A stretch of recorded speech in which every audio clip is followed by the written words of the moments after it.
I overheard my husband and mother-in-law discussing a plan to give one of our twins to my infertile sister-in-law as a birthday gift. Horrified, I decided to protect my children. I cut off all contact, filed for divorce, and moved to a different city to ensure their safety. I, a 28-year-old woman, and my husband, Mike, who is 30, have been in a loving relationship for almost 6 years. We met when I first started my job, and since Mike had more experience, he was incredibly helpful to me. From the beginning, Mike knew I didn't come from a supportive family. I had to fight for everything I wanted, doing odd jobs to save money for myself. My parents were into drugs and rarely did anything for me. When I went to college, I moved out, cut off contact with them, and never looked back. Occasionally, they would try to reach out if they needed money, so I had to change my number and address multiple times. Working with Mike was a blessing. He was always kind and sweet to me. I remember one time I wore a shirt to the office that had 2 small holes I hadn't noticed. Mike saw them and bought me a new shirt to change into so our coworkers wouldn't see. Whenever it rained or snowed, he would drive over an hour to pick me up, knowing I had a long walk to the bus stop. I often skipped lunch, not just to save money, but because growing up, I never had enough to eat 3 proper meals a day. It became a habit as an adult. However, Mike always brought me lunch and insisted on eating with me to make sure I was well fed. As I mentioned, my husband was incredibly kind to me, and it didn't take long for me to fall in love with him. However, the only thorn in our relationship was his family. For some context, Mike comes from an exceptionally wealthy background, the kind of family with multiple cars, a vacation home, and summers spent on cruise vacations.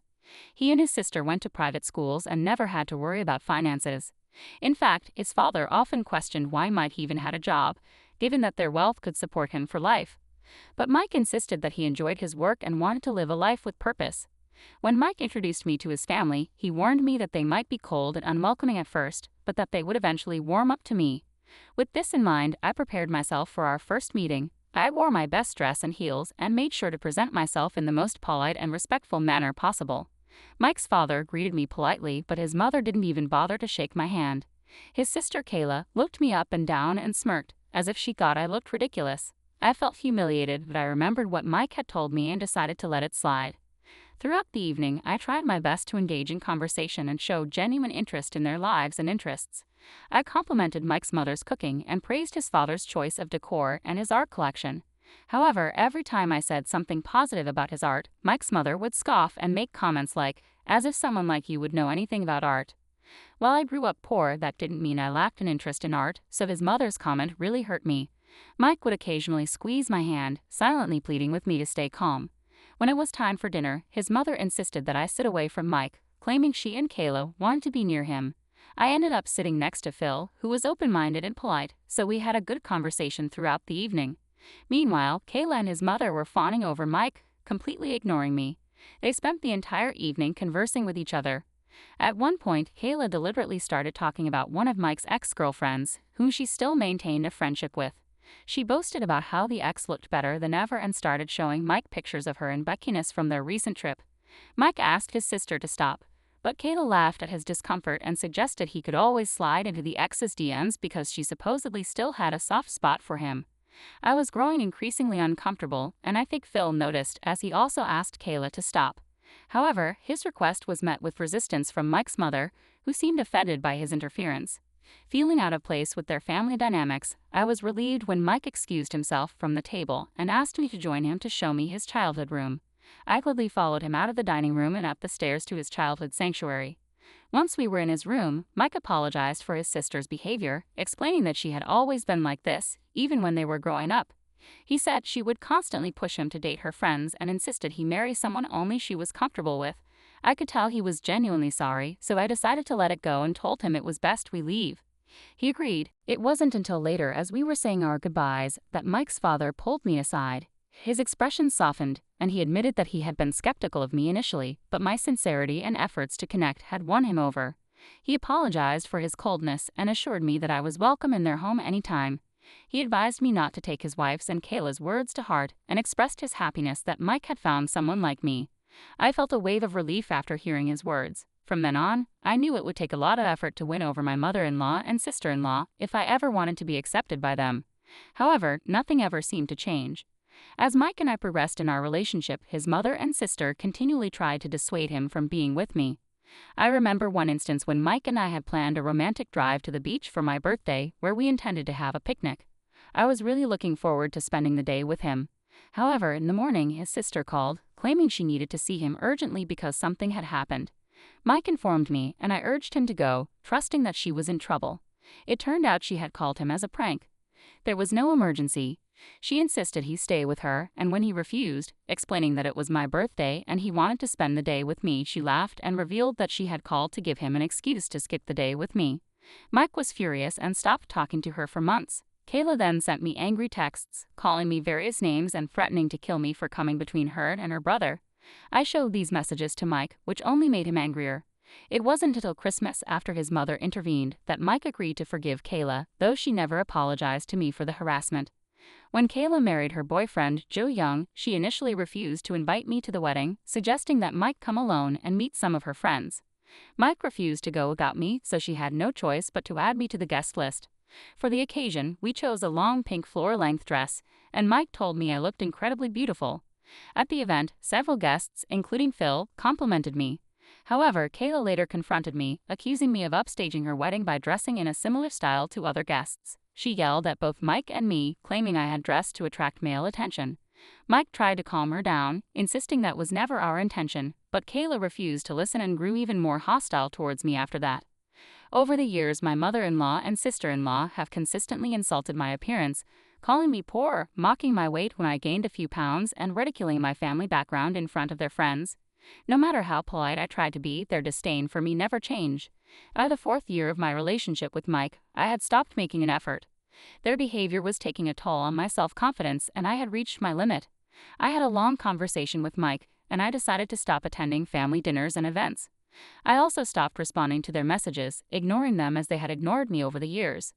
My mental health significantly improved. Mike understood and supported my decision, even though his mother told him I was being disrespectful for not visiting them anymore and that I wasn't wealthy enough to marry into their family. Despite his family's opinions, last year Mike proposed to me, and it was a moment of pure joy and love.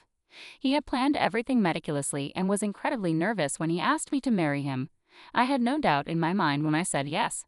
When he told his family, his father congratulated us, but his mother merely said she hoped he had given it serious thought, or he would regret it. Mike asked her to refrain from being rude since he was on speaker, and she grudgingly congratulated me, perhaps finally accepting that I was going to be a part of her son's life. When Kayla heard the news, her reaction was much more intense. She allegedly told Mike he should get a prenup, claiming that people like me could drain his money. This not only offended Mike but also shocked him to realize how low his sister thought of me. He told her firmly that if she didn't like the fact that he was marrying me, she was welcome not to attend. Their argument escalated, and Kayla even called me a bloodthirsty gold digger. However, 2 days later, she sent me a text apologizing for everything. I hoped maybe she and my mother-in-law had spoken and understood that there was nothing they could do to keep Mike away from me. I told Mike I would be open to signing a prenup before our marriage because I wasn't marrying him for his money. I was marrying him because he was kind and supportive, which was all I had ever wanted in my life. I had a good job and was content with what I had, so I didn't need anything more from him. Mike assured me that he knew my intentions and would never ask me to sign a prenup. As our wedding approached, I wanted to look my best, so I began working out rigorously. I would occasionally post after gym selfies on social media, all of which were perfectly appropriate. I never posted anything suggestive. However, one weekend, Mike came home after a family dinner and told me that Kayla and his mother had claimed I must be cheating on him because of the pictures I posted, suggesting I was seeking attention from other men. Mike mentioned that he defended me, telling them he didn't mind the pictures, but Kayla argued that this was how women typically started cheating on their partners, which made him doubt me. He asked me directly if I was cheating, and I was taken aback by the question. I firmly told him no and expressed how offended I was by his inquiry. He apologized, explaining that his sister and mother had gotten into his head, and he never would have doubted me otherwise. For context, my account is private, and I have more female followers than male, so I still don't understand why his mother and sister would say such things to him. During the wedding preparations, Mike's mother and sister continued to cause trouble. Kayla insisted she wanted to be a bridesmaid, but I flatly refused. Then Mike's mother called me to chastise me for not including Kayla and how it would reflect poorly on the family. I reminded her that Kayla hadn't included me in her wedding party either, but she argued that since Kayla was going to be my sister-in-law, I had to include her. Otherwise, she threatened to withdraw her financial support for our wedding. This led to a huge argument. When I told Mike everything, he spoke with Phil, who assured us that it was his money, and Mike's mother had no say in our wedding plans. I can only imagine how shocked Mike's mother must have been when she realized her attempt to manipulate our wedding had failed. Our wedding proceeded without further incidents or interference from Kayla and Mike's mother. Mike and I are still going strong, and I thought everything was good between us. Recently, something has happened that has made me question everything. I never thought I'd find myself in this situation. It all started 3 months ago when I discovered I was pregnant with twins. Mike and I were both overjoyed. We had been trying for a baby since we got married, and the news of not just one but 2 little ones on the way felt like a dream come true. Mike was so excited that he insisted on having a family get-together to announce the news. Although I preferred something low-key, I understood his excitement about becoming a father and agreed. When we announced the pregnancy at the party, everyone rushed over to congratulate us with hugs. However, Kayla and Mike's mother looked furious and glared daggers at me. For context, Kayla had been trying to get pregnant for a long time before us. I've heard from Mike that she is infertile and essentially barren. She and her husband, Joe, have tried everything without success. Mike, Joe, Phil, and I have suggested that Kayla and Joe consider adoption if they want children so badly, but Kayla has always refused, stating she doesn't want to raise a child from the streets. So I guess she wasn't happy when she learned that I was pregnant. I was aware of Kayla's struggles, and that was one of the reasons I didn't want to make the announcement in front of everyone. Regardless of our relationship, I sympathized with her condition as a fellow woman. When Mike's relatives started asking about the baby shower, the baby's gender, and other details, Kayla suddenly burst into tears in front of everyone. She ran to the washroom and locked herself in. As you can imagine, the mood at the party soared instantly. Mike and his mother begged her to open the door, but Kayla refused. After 30 minutes of pleading, she emerged with red, puffy eyes. She looked directly at me and told me I should have talked to her first before making the announcement, given that she couldn't have a child of her own. I tried to explain that I never intended to make her feel bad, but she ignored me and walked out of the party with Joe. Mike's mother later chastised me, accusing me of being selfish and making everything about myself without considering other people's feelings. After the party, Mike apologized to me and promised he would speak with his mother and Kayla to make sure they understood that the announcement was his idea and that he hadn't intended to hurt his sister. I still felt terrible about Kayla's reaction, but Mike assured me it wasn't my fault. The next weekend, when he went to his parents' place for dinner, I stayed home as usual, wanting to avoid more family drama. I don't know what was discussed, but when Mike returned, he told me he had ended up apologizing to Kayla, who was deeply hurt by everything. He shared how Kayla had opened up about the emotional toll of her struggles, recounting the countless medical tests and sleepless nights spent in tears over the years. As Mike spoke, I felt a pang of guilt. Despite the tensions between us, Kayla was still family, and the thought of her suffering weighed heavily on my conscience. I realized that beneath the facade of resentment and animosity, there was a woman who was hurting and in need of compassion. Mike suggested that I reach out to her, and I agreed. I messaged Kayla, apologizing for not giving her a heads up about my pregnancy before the party. I expressed my desire to resolve our issues before the twins were born so that we could start fresh as a family. To my surprise, Kayla responded with unexpected warmth and understanding. She thanked me for reaching out and acknowledged her role in the strained relationship. She expressed genuine happiness for my pregnancy and reassured me that she wanted to mend our relationship and be supportive during this special time. Kayla even offered to throw a baby shower for me, saying she had never had the chance to organize one for anyone and would love to do it for me. I graciously accepted. In the months leading up to the baby shower, I noticed both Kayla and my mother-in-law were unusually kind and sweet to me. They called regularly to check on my health and sent flowers with cards that read, "Hope Mama Bear is feeling okay," or "Can't wait to see the twins." It was surprising and a bit unsettling because, until then, our relationship had been strained. Suddenly, Kayla and my mother-in-law were acting completely out of character, showering me with love. It felt like a sudden shift, and I couldn't shake the feeling of unease that accompanied it. However, I thought maybe they were making an effort to mend things before the twins were born. I never imagined there could be anything sinister behind it. Despite my suspicions, I tried to remain optimistic, hoping that we were turning a new leaf as a family. Mike continued to visit his family for dinner every weekend, and everything seemed fine on the surface. On the day of my baby shower, I was delighted to see that Kayla had thoughtfully incorporated all my suggestions into the event. It was everything I had hoped for and more, with friends and family gathered to celebrate the upcoming arrival of our twins.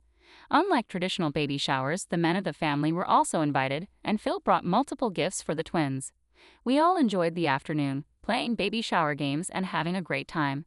Kayla was polite and attentive, ensuring everything ran smoothly, and that the guests were having a good time. During one of the games, I excused myself to use the washroom. As I was leaving, I overheard a heated argument between Mike and his mother in the hallway.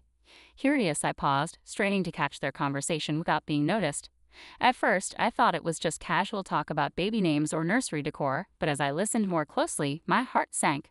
Mike's mother was pressuring him to have a conversation with me about their plan for the twins. She insisted he lower his voice, fearing someone might overhear. She told him that the time was running out and he needed to man up and discuss the matter with me. Mike replied that he was working on it and that it wasn't an easy topic to address. She then pressed him, saying he needed to have this conversation before the twins were born, otherwise, they wouldn't be able to give one of the twins to Kayla for her 27th birthday. She reminded him that he had already agreed to Kayla's demands and had no way out, as she had been eagerly anticipating having a child for months. My eyes widened in shock as I processed the fragments of the conversation I had overheard. My heart pounded with a mix of disbelief and dread as the gravity of their discussion sank in. The realization hit me like a ton of bricks. They were discussing giving one of our twins to my sister-in-law as a birthday gift. I couldn't believe what I was hearing. It felt like a punch to the gut. I stood there, frozen, as they continued talking about their plans as if it were the most natural thing in the world. My mind raced with a whirlwind of emotions: anger, hurt, sadness, but most of all, betrayal. I had believed my husband, Amael, and Sael were thrilled about our pregnancy and the twins. But now I realized their happiness wasn't about our growing family, it was about their twisted plan to take one of our babies. At that moment, I felt like I didn't even know my husband anymore. How could he betray me like this? How could he consider giving away our child? Our babies were not gifts to be handed out, they were our children, our flesh and blood.